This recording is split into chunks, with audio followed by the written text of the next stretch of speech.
Essentials of Documentation, Part 7 of 8. So in this module, we're going to talk about some very important areas of documentation, especially in the ICUs. So devices and lines, which we have many, many of, ins and outs, which are crucial to the care of our patient, and activities of daily living, which really details the care that we give to our patient. First up, the documentation of devices and lines. So in the interactive view in adult assessment, you will find a section called Lines Devices. This is where you'll go to chart on central lines, arterial lines, PA catheters, balloon pumps, LVADs, ECMO, and really any other line or device you can think about. So the first time you chart on your line or device, you're going to have to add the line or device. So again, you're going to go to the little square, which signifies the dynamic group, and open up that dynamic group. Once you have the dynamic group opened, you have the ability to chart the details of the line or device. So one detail that is very, very important is activity. Please remember to document insertion and discontinuation of all lines, devices, and tubes. This information will feed into the M page and really needs to be accurate to be useful.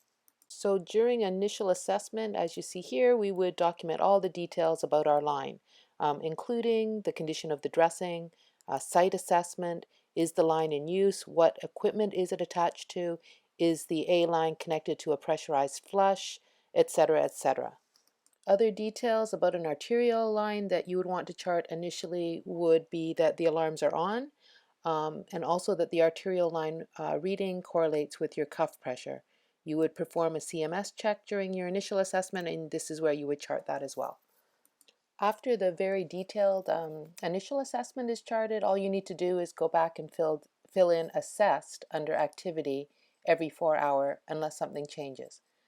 For instance, if you do change a dressing, you would go back to this section and document the details of the dressing change. So here you have another example of documenting the details of a central line. These details would include the condition of the dressing, evidence that you aspirated for blood return, documentation that the line was flushed, hopefully without issue, and again, if the line is connected to equipment like an IV pump or if CVVHD is in progress, for example. For peripheral IVs, it's the same thing. Make sure that we're detailing when lines are inserted or when they're discontinued.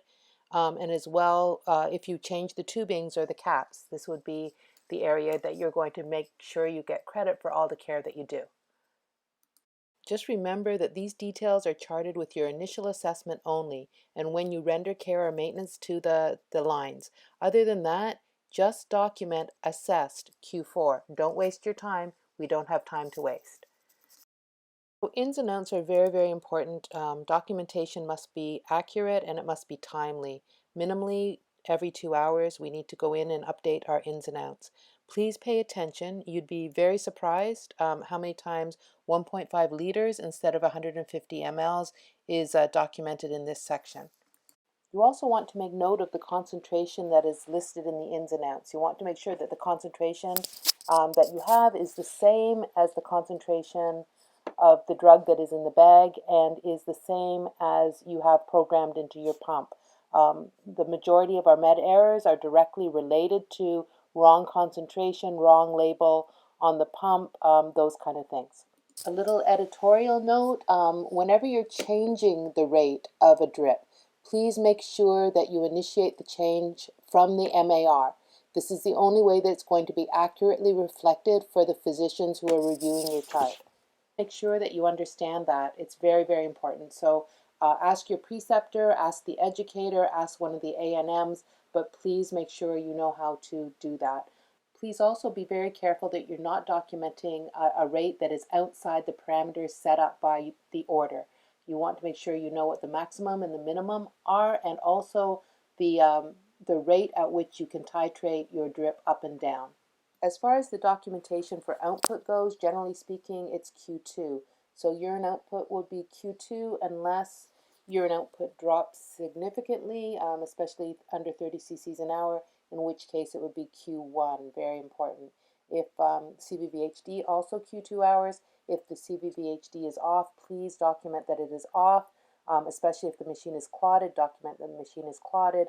Do not leave this, this section blank.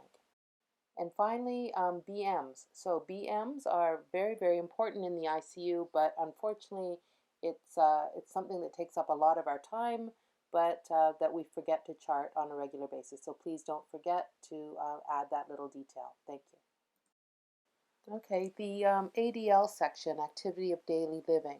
So in this section, we're going to document a lot of the personal care that we give the patient. So for instance, the chlorhexidine bath, that is Q day.